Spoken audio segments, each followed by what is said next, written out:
Hello friend, तो अभी हम लोग पढ़ेंगे 11 का बहुत ही इम्पोर्टेंट चैप्टर है, बहुत ही खूबसूरत चैप्टर है केमिकल इक्विलिब्रियम। ठीक है, केमिकल इक्विलिब्रियम अभी एनसीईआरटी क्या किया है, केमिकल इक्विलिब्रियम और आयनिक इक्विलिब्रियम एक साथ पढ़ाता है। लेकिन पहले हम लोग केमिकल इक्विलिब्रियम अच्छे से पढ़ेंगे, फिर आयनिक के बारे में हम लोग बात करेंगे। ठीक है, केमिकल इक्विलिब्रियम इंपॉर्टेंट है 11th के लिए। Chemical equilibrium, ionic equilibrium, thermodynamics, जो 3 चैप्टर होता है फिजिकल केमिस्ट्री के लिए, ये बहुत ही इंपॉर्टेंट चैप्टर होता है। ठीक है ना, तो पहले हम लोग देखेंगे केमिकल इक्विलिब्रियम चैप्टर 11 का।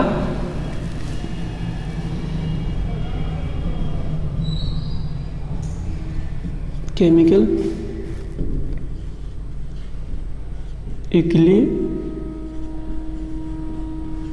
इक्विलिब्रियम। ठीक है, पहले हम आएंगे कि इक्विलिब्रियम क्या है। ठीक है ना, इक्विलिब्रियम किसको बोलते हैं? जिससे तराजू होता है ना, तराजू, तो दोनों जगह अगर अमाउंट अगर सेम होता है, ठीक है ना, तो क्या है बीच में ये ऐसा इसका मूवमेंट रुक जाता है, तो बोलते हैं कि ये इक्विलिब्रियम है। ठीक है ना, कि इसका भी अमाउंट इधर भी अमाउंट दोनों समान हो जाएगा, तो ये यहाँ पे क्या होगा, इसका दोनों बराबर हो जाएगा, तो ये इक्विलिब्रियम बोलेंगे, इसको इक्विलिब्रियम। एक और एग्जाम्पल समझते हैं, जिससे कि कोई बॉकेट है, ठीक है, इसमें पानी आ रहा है, ठीक है ना,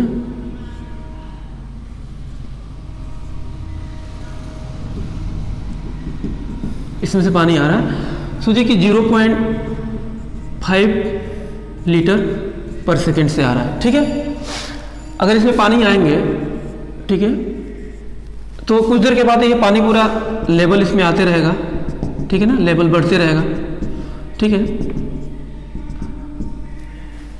बढ़ते जाएगा लेवल। अगर मैं यहाँ पे क्या करूँ, यहाँ पे थोड़ा सा होल कर दूँ यहाँ पे, ठीक है, और यहाँ से ये पानी 0.3 लीटर पर सेकेंड से नीचे आ रहा है पानी। ठीक है, तो देखेंगे कि ये कंटिन्यूसली क्या हो रहा है, पानी बढ़ते जा रहा है, ये वाटर का लेवल बढ़ते जा रहा है। ठीक है, बढ़ते जा रहा है, बढ़ते जा रहा है, पहले ज़्यादा बढ़ा है, ठीक है, फिर हम लोग थोड़ा होल किए, 0.3 लीटर पर वो पानी नीचे आने लगा। तो पहले तो शुरुआत में बहुत ज़्यादा बढ़ा, फिर उसके बाद थोड़ा कम होते गया। अब इसके लेवल 0.5 लीटर पर सेकेंड है, ठीक है ना, हिसाब से पानी इसमें आ रहा है बकेट में, और उतना ही पानी यहाँ से बाहर निकल रहा है। ठीक है, तो हम देखेंगे कि यहाँ पे पानी, देखो ऐसा नहीं है पानी आ भी रहा है उधर से, ऐसा नहीं कि पानी यहाँ से बंद हो गया, पानी इधर से आ रहा है ऊपर से, और उसी रेट से पानी यहाँ निकल रहा है। ठीक है, तो इसमें एक्चुअली में कांस्टेंट क्या रहेगा, वाटर का लेवल कांस्टेंट रहेगा। ठीक है, मेजर भी हम लोग क्या करेंगे, वाटर का लेवल। देखो अब ऐसा तो नहीं हो गया कि पानी आना बंद हो गया, ठीक है, और ना पानी जाना बंद हो गया, ठीक है ना, पानी उसी रेट से आ रहा है और उसी रेट से निकल भी रहा है, तो बोलेंगे कि उसका लेवल ये जो होगा वो कांस्टेंट रहेगा। ठीक है, तो इस टाइप में हम कहेंगे कि ये अब इक्विलिब्रियम में है। ठीक है, क्योंकि जिस रेट से पानी आ रहा है उसी रेट से जा भी रहा है। ठीक है ना, तो इसमें मेजर क्या होगा, मेजरेबल प्रॉपर्टी। जैसे मान लो कि मेजरेबल किससे, जैसे कोई सब्सटेंस होगा तो बोलेंगे टेम्परेचर, मेजरेबल प्रॉपर्टी। ठीक है ना,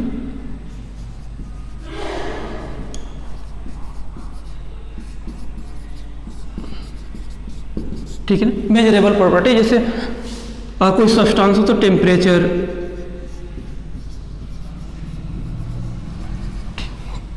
और गैस है तो प्रेशर,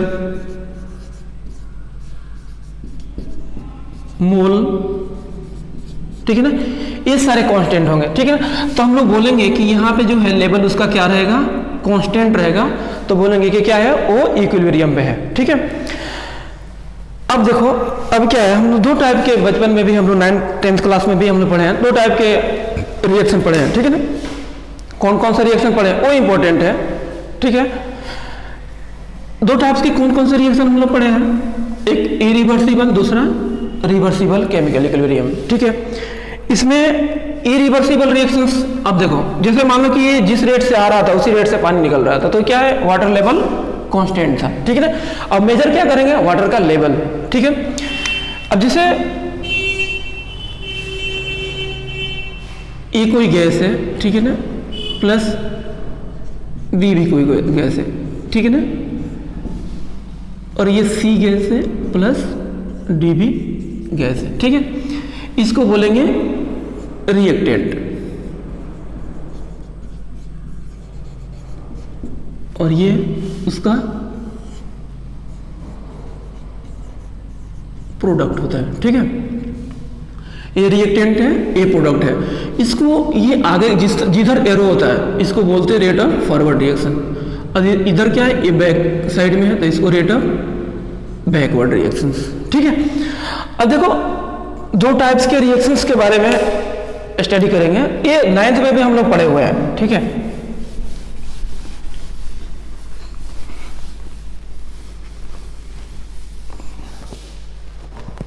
क्या पढ़े पहले, यहां पर पढ़ेंगे टाइप्स ऑफ रिएक्शंस, ठीक है। इसमें पहला है इरिवर्सिबल,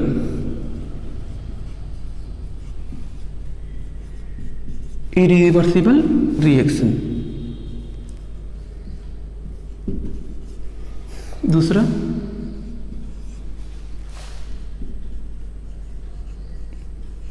रिवर्सिबल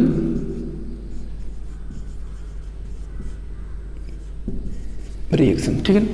अब इरिवर्सिबल, इरिवर्सिबल मतलब वो रिवर्सिबल ना हो, केवल फॉरवर्ड, जैसे मान लो कोई रिएक्शन से, इरिवर्सिबल रिएक्शन क्या है, ठीक है, irreversible.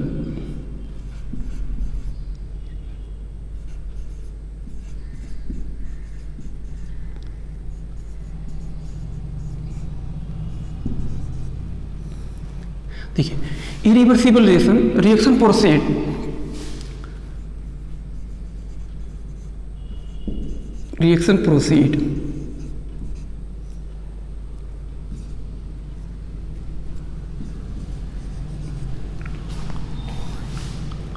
forward direction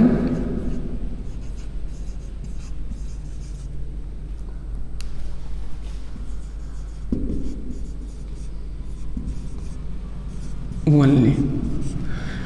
Product cannot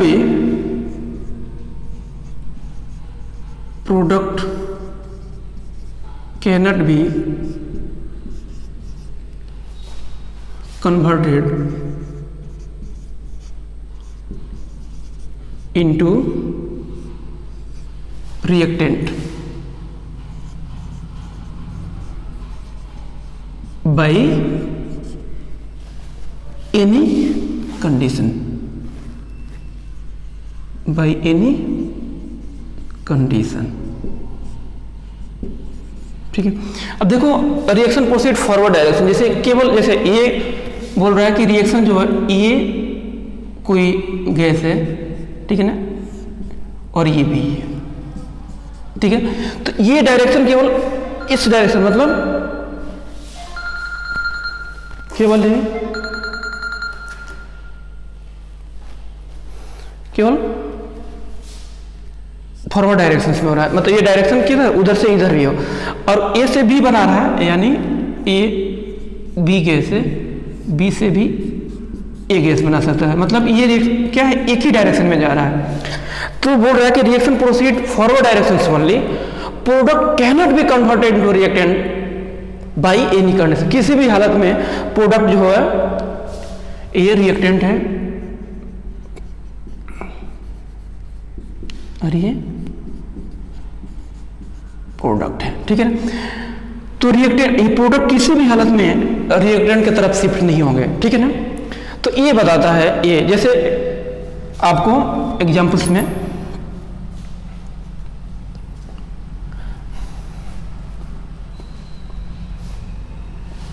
चाहे तो इसको शॉर्ट स्क्रीन ले सकते हैं,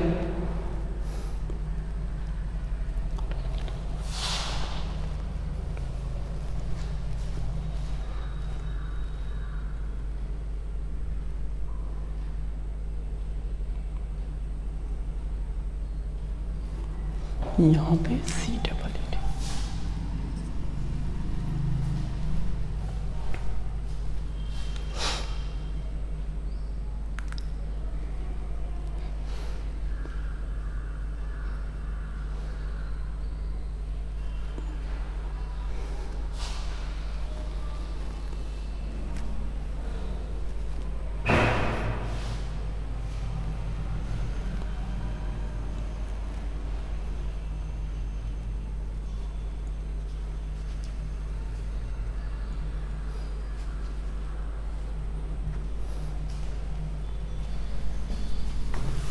चलो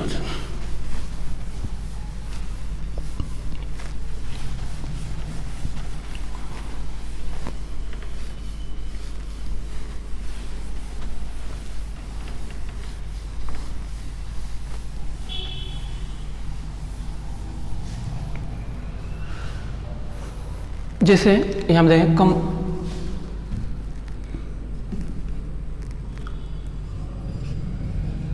एग्जाम्पल देख लेते हैं।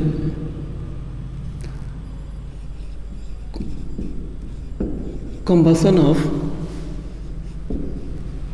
Calcium carbonate in open vessel.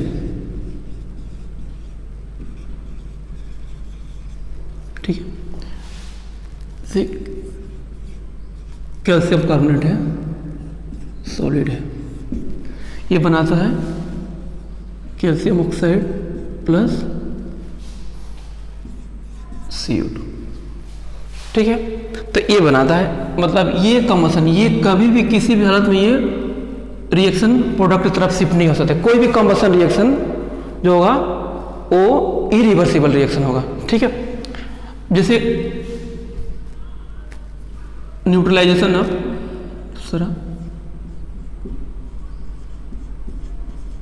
Neutralisation of strong acid and strong base. Strong acid HCl, इसके साथ मिलाते हैं स्ट्रॉन्ग बेस NaOH। ये क्या बनाएगा, NaCl सॉल्ट प्लस वाटर। ये सारे जो होंगे इरिवर्सिबल रिएक्शन। इरिवर्सिबल रिएक्शंस जो होंगे वो डायरेक्ट ये रिएक्टेंट से डायरेक्ट प्रोडक्ट बनाएंगे। ठीक है, तो ये वाला होता है रिवर्सिबल। इसकी कैरेक्टरिस्टिक्स क्या है पहले देखते हैं। इरिवर्सिबल की क्या कैरेक्टरिस्टिक्स है, पहले बोलता है कि रिएक्शन प्रोसीड इन, ठीक है ना, फॉरवर्ड डायरेक्शन ओनली। तो केवल फॉरवर्ड डायरेक्शन में एक ही डायरेक्शन से रिएक्शंस होंगे। ठीक है ना, तो ये वाले एग्जांपल्स आप लिख लें।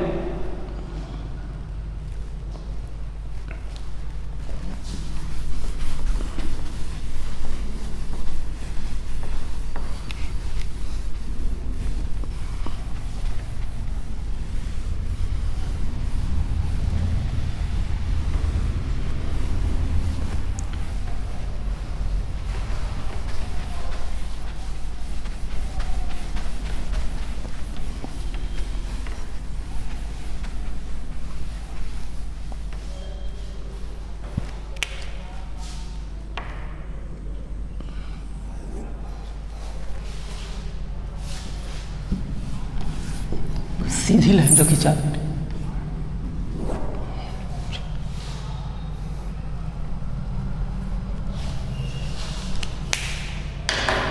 अब देखो कैरेक्टरिस्टिक्स ऑफ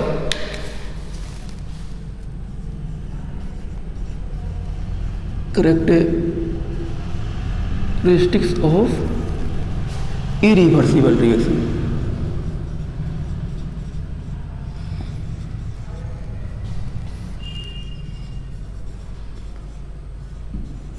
ठीक है, इसकी क्या क्या कैरेक्टरिस्टिक्स इरिवर्सिबल, हम कब कैसे जानेंगे कि वो रिएक्शन जो होगा इरिवर्सिबल है, और किसी रिएक्शन को कैसे जानेंगे कि वो रिवर्सिबल रिएक्शन है। तो इसकी क्या कैरेक्टरिस्टिक्स है इरिवर्सिबल का। पहला है प्रोसीड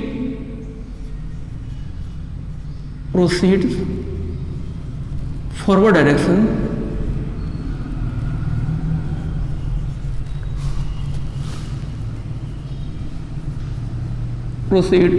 डायरेक्शन ओनली।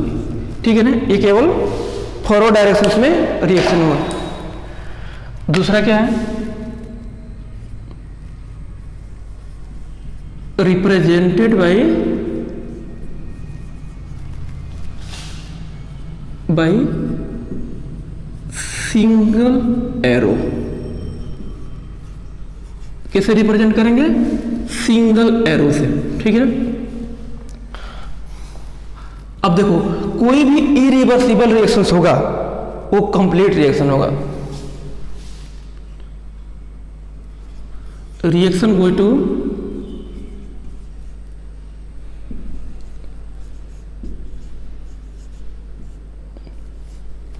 कंप्लीशन।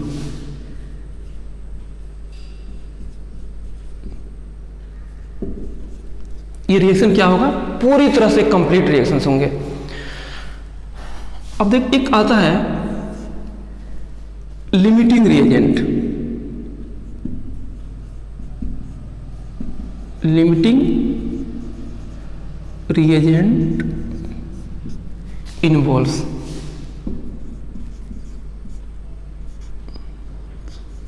देखो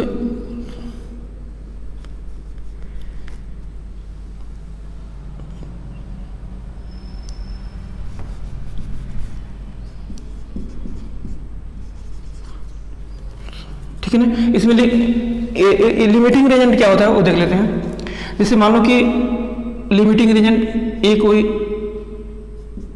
बी कोई रिएक्शन है और सी और डी बना है, ठीक है। तो देखो ए रिएक्टेंट है,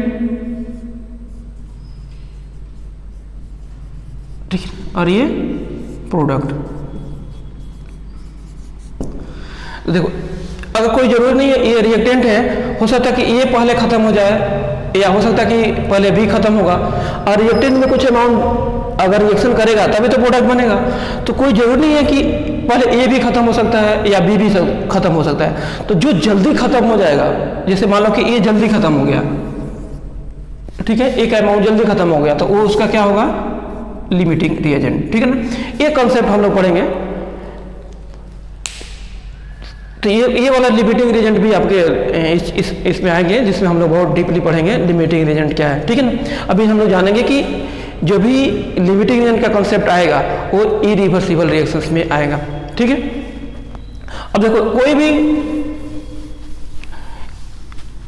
अगर इरिवर्सिबल रिएक्शंस होंगे तो क्या ये क्लोज कंटेनर में होंगे या ओपन कंटेनर होना चाहिए? अगर ये रिएक्शन तभी कंप्लीट होगा जब क्या आएगा? रिएक्शन, ये रिएक्शन किस में होंगे? रिएक्शंस हैपन इन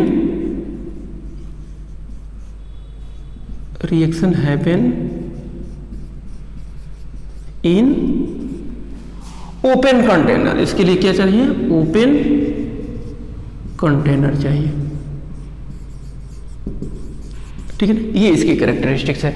पहला कि वो एक डायरेक्शन में रिएक्शन होगा, दूसरा रिप्रेजेंटेड बाय सिंगल एरो से हमेशा रिप्रेजेंट करेंगे।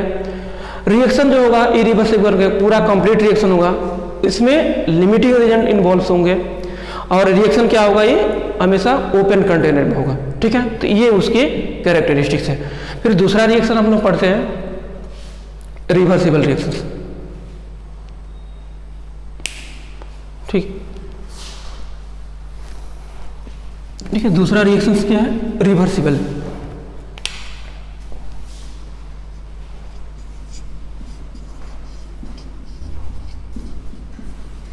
रिवर्सिबल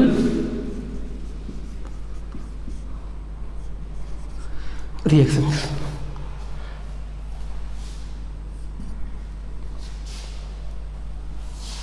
रिएक्शन प्रोसीड इन, लिखेंगे reaction proceed both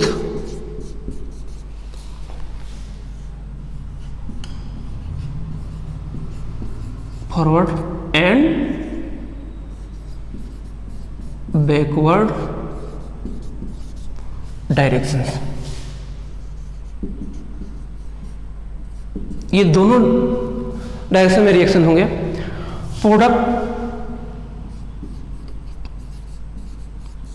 can be converted, product can be converted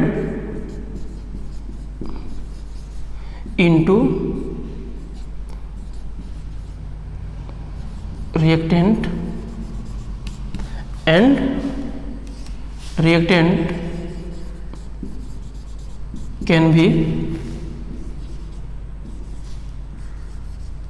converted into product. ठीक है, ये मतलब जो रिवर्सिबल रिएक्शन होंगे वो दोनों साइड से रिएक्शन होंगे। फॉरवर्ड रिएक्शन जैसे ए और ये बी है, ठीक है ना, सी प्लस डी, ये क्या है रिएक्टेंट और ये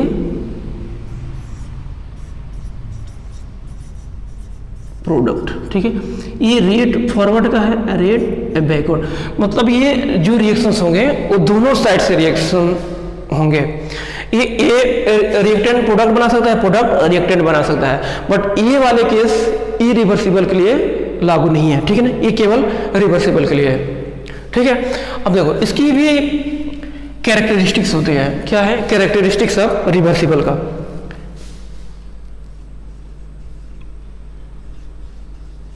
कैरेक्टरिस्टिक्स ऑफ रिवर्सिबल रिएक्शन।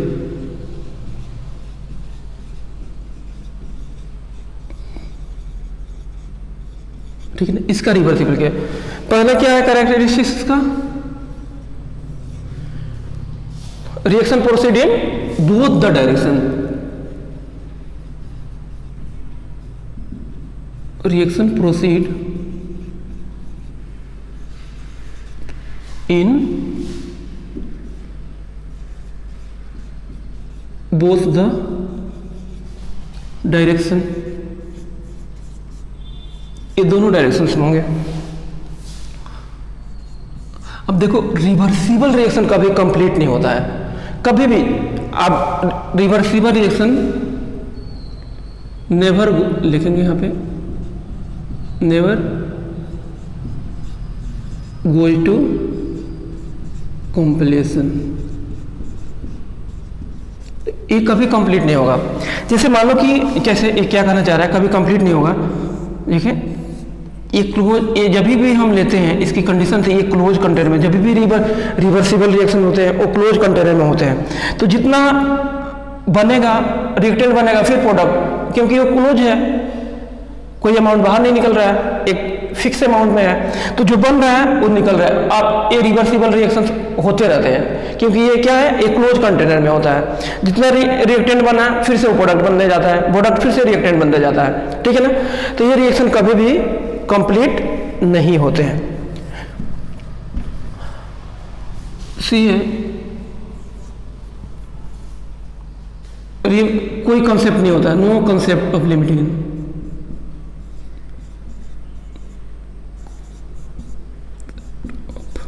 कोई लिमिटिंग नहीं। अब देखो, अब वो कोई खत्म ही नहीं, लग ही नहीं रहा है कौन खत्म हो रहा है, कोई खत्म ही नहीं हो रहा, तो फिर लिमिटिंग रिएक्टेंट कैसा?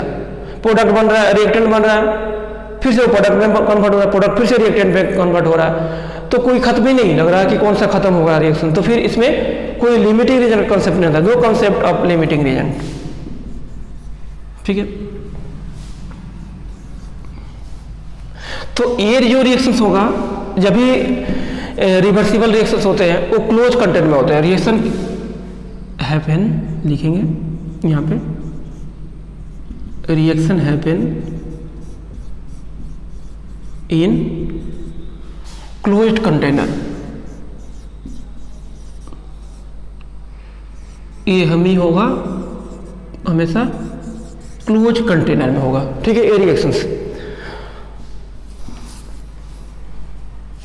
ठीक है, तो ये इसकी, तो ये जो होता है दोनों साइड से आपको डायरेक्शंस होंगे। ये रिएक्शन कभी कंप्लीट नहीं होगा, इसमें कोई लिमिटिंग रिएजेंट नहीं होंगे।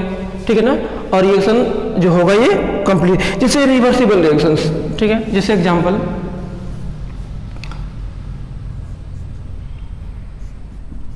Formation of ammonia.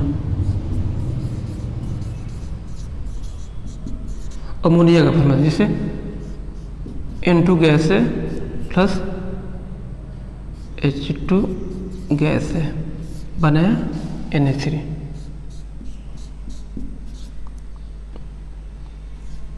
ठीक है ना, ये ठीक है। तो ये वाला रिएक्शन जो होगा ये हमेशा रिवर्सिबल, नेचर में जो होता है अमोनिया गैस ये क्या रिवर्सिबल होंगे, मतलब ये जब भी होगा क्लोज कंटेनर में ही लेबोरेटरी में बनाया जाएगा, वो क्लोज कंटेनर में होंगे। ये रिएक्शन नाइट्रोजन और हाइड्रोजन रिएक्शन कर करके NH3 बनाता है। ये जो दोनों रिएक्शंस क्या होंगे, रिवर्सिबल रिएक्शन होंगे। तो ये रिएक्शन कभी कंप्लीट नहीं होगा। ये रिएक्टेंट प्रोडक्ट बनाया, प्रोडक्ट फिर से रिएक्टेंट बनाया जाता है। तो ये जो इम्पोर्टेंट है, ठीक है ना, यहाँ पे कि ये रिएक्शन जब भी होगा वो क्लोज कंटेनर में होगा, ठीक है ना। ये सारी चीज़ें आप याद रखना।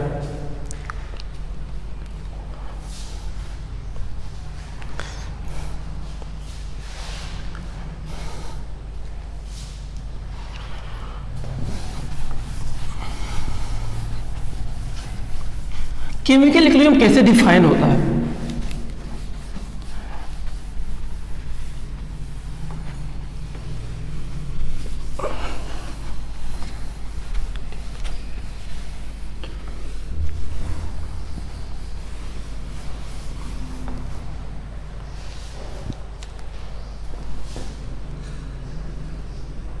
Chemical equilibrium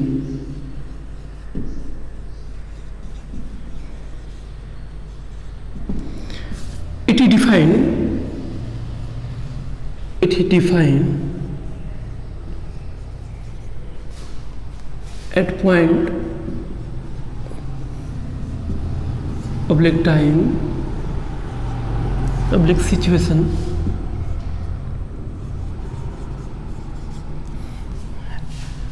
at which the rate of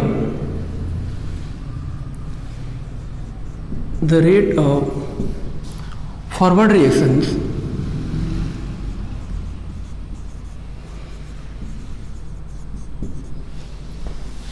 it becomes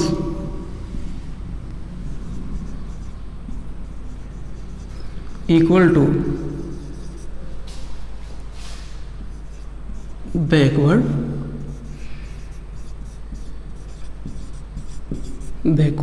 reactions। तो बोल रहा है कि rate of forward reaction it becomes equal to the rate of backward reactions. Rate of forward reaction equal to the rate of backward reactions. तो देखो rate इसका बोल रहा है कि रेट दोनों का इक्वल होना चाहिए, बट कॉन्सेंट्रेशन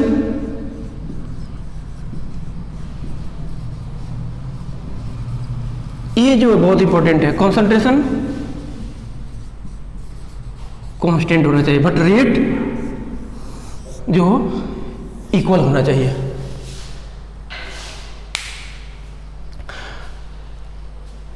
आप रेट ऑफ फॉरवर्ड और रेट ऑफ बैकवर्ड का रेट इक्वल होना चाहिए, बट कंसंट्रेशन क्या होना चाहिए, कांस्टेंट होना चाहिए, तब जाकर के केमिकल इक्विलिब्रियम डिफाइन होता है। ठीक है, इस बात को अच्छे से समझना, क्योंकि बहुत सारे ग्राफ ड्रॉ करके पूछता है आपसे कि कौन सा ये ग्राफ जो है इक्विलिब्रियम को रिप्रेजेंट करता है।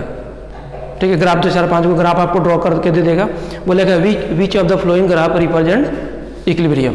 ठीक है, जैसे मान लो कि हम हम 2-4 को ग्राफ ड्रॉ करते हैं और आपको बताना है कि कौन सा ग्राफ जो है इक्विलिब्रियम को रिप्रेजेंट कर रहा है। ठीक है, तो बोल रहा है कि rate of forward and rate of backward reaction equal होना चाहिए, बट कंसंट्रेशन क्या होना चाहिए, कांस्टेंट होना चाहिए, तभी डिफाइन होगा केमिकल इक्विलिब्रियम।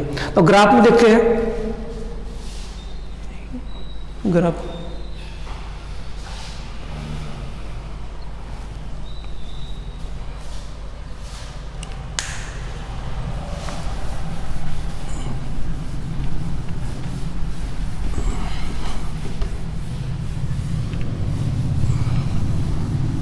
बोल रहा है कि which of the flowing graph represent chemical equilibrium.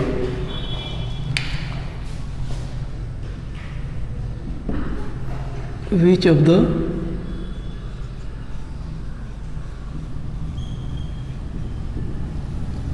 Flowing graph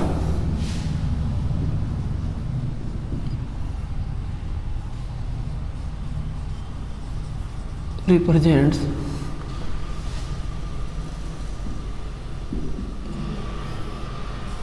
chemical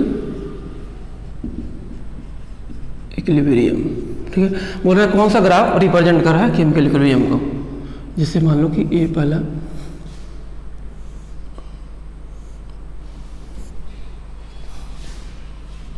पहले रेट और टाइम के बीच में ग्राफ,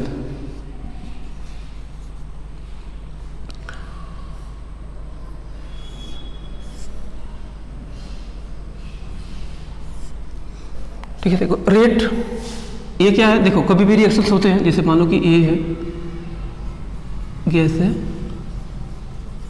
बी गैस, ठीक है, इसको बोलते हैं रिएक्टेंट, ये प्रोडक्ट है। अब देखो रिएक्टेंट, इधर से रिएक्टेंट जाता है, रिएक्टेंट के अमाउंट घटेंगे। अब देखो क्या है ये रिएक्टेंट जो किसका अमाउंट घट रहा है, ए रिएक्टेंट है, और ये इसके लिए क्या है, ए प्रोडक्ट है। तो कभी भी रिएक्शंस होते हैं तो रिएक्टेंट के अमाउंट घटते हैं, प्रोडक्ट बढ़ता है। तो पहला ग्राफ ये है। दूसरा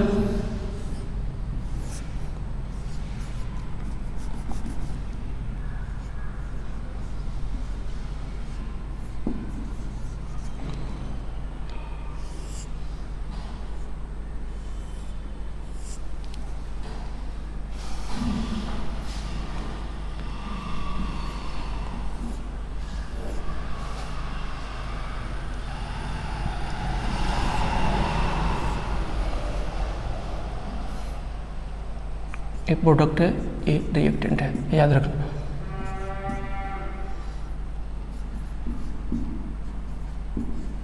बोल रहा है कि कौन सा जो ग्राफ है वो रिप्रेजेंट करता है कि वो इक्विलिब्रियम है, ठीक है। देखना यहाँ पे ये पहले देखते हैं कि बोल रहा है कि define the point as situation at which the rate of forward reaction is becomes equal to the rate of backward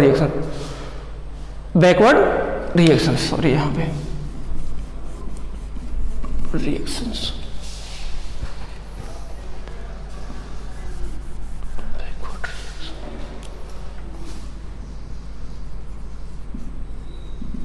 ठीक है। आप देखें कौन सा इक्विलिब्रियम को रिप्रेजेंट करता है। क्या यह rate of forward rate of backward क्या इक्वल है,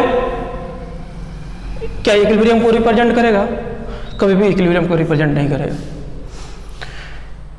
सेकंड पे आते हैं, क्या रेट ऑफ फॉरवर्ड और rate of backward R F बराबर आर बी, क्या rate of forward rate of backward दोनों इक्वल है। हाँ यहाँ पे है, देखो यहाँ पे कुछ टाइम के साथ आया है, अब रिएक्शंस हो रहे हैं, कोई जरूरत नहीं है कि अब 10% पे कंप्लीट हुआ है, चाहे कोई रिएक्शन 40% पे, लेकिन एक टाइम आएगा जो दोनों रिएक्टेंट और प्रोडक्ट एक टाइम पे दोनों मिलेंगे, तो रेट ऑफ फॉरवर्ड और रेट ऑफ बैकवर्ड इस पॉइंट पे इक्वल है। तो अब यहाँ बोलेंगे कि ए रिप्रेजेंट कर रहा है इक्विलिब्रियम को, बट यहाँ पे क्या ये rate of forward rate of backward दोनों इक्वल है, नहीं है, ये कभी भी इक्विलिब्रियम रिप्रेजेंट नहीं करता है, ठीक है। ये कहना चाह रहा है।